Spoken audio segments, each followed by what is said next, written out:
Can you give an advice on how to show to someone else that non-duality is not a depressing subject? I have a friend that feels very uncomfortable when talking about it. He is more engaged in building up the qualities of the person. I feel perfectly fine on building up a personality structure.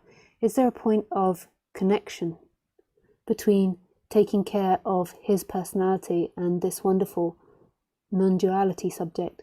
Not pointing towards this subject in conversation feels to me somehow a pointless relationship. Sometimes you point to noticing the solar plexus, but I cannot relate to this.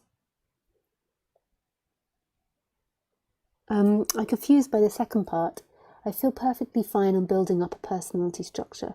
Is there a point of connection between taking care of his personality and this wonderful non-duality subject? Do you mean your personality?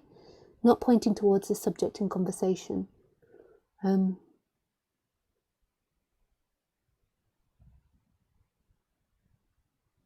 Okay, how to in general build up the personality. So personality is built up of so many different things.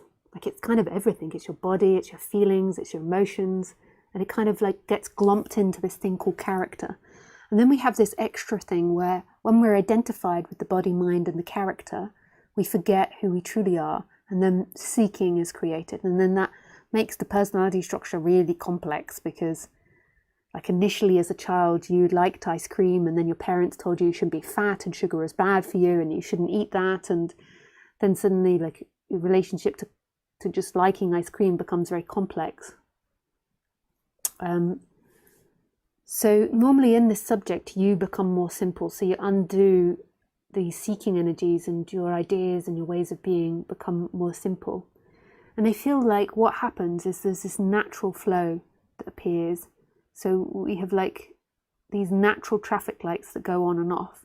And then through the seeking and through all these ideas that we've been taught, we build up these unnatural ways of being, which we have to kind of do in a way because it's not appropriate for us to take a poo in the middle of the town square. Like imagine if everyone did that, then it turned into a sewer and we're all like slipping over on poo, it'd be a nightmare. So we have to have that convention, even though our bodies might like intuitively have a feeling that I really need to do a poo now, or maybe it's not intuitive, it's just like I want a poo. I certainly have it with weeing often and think, why can't I just wee right here? So there is like many things that we need to be taught, and it's like there might be these natural impulses that come from a more animalistic way, and then there's like the thinking mind that can negate that. And that's good, that's appropriate to recondition ourselves and to learn all these different ways. But then we get all this seeking stuff and it gets really complex and then it becomes really unconscious to us. So what tends to happen when you're getting more into this subject and there's more of a focus on what's happening now is you become more conscious of the body and what the body wants and doesn't want. And I would say like part of establishing a firm personality structure is establishing the wants of the body mind, like what it wants and what it doesn't want, which is kind of like a complete contradiction because non-duality really shows you that whatever you get isn't going to give you what you truly want. But it's like in the moment the body does have like a movement towards things, so it does have a movement towards like warmth if it's really cold, or food if it's really hungry, lots of different things, or pleasures, sexuality, sugar, all these different things. And it's just becoming more in tune with them and more in flow with them and noticing seeking patterns when you believe that freedom will come from that. So going deeper into your natural want and like kind of letting go of that seeking energy.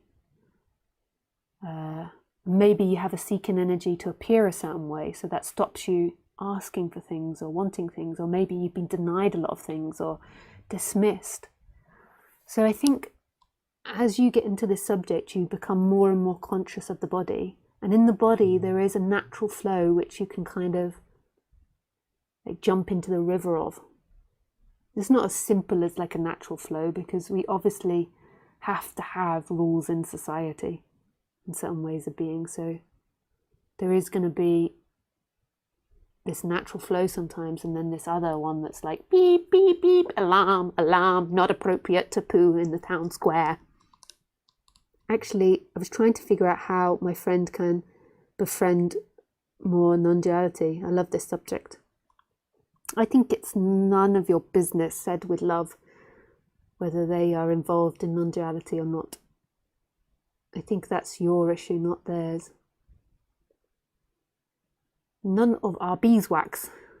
And I don't mean that, the saying that really harsh, like so many times, not now, but when I was younger, like trying to, I didn't try that much, but wanting other people to be involved in this. And now they can be like, I see people suffering and I think how nice it would be if they're into this subject, but it's none of our beeswax. They have to live out their karma. And it's all to do with us, not wanting to see their suffering, not wanting to see their discomfort, or wanting to share it with them. And remember to like the video if you like it. Thank you. I wish you well. Goodbye. Have a beautiful evening or day or afternoon.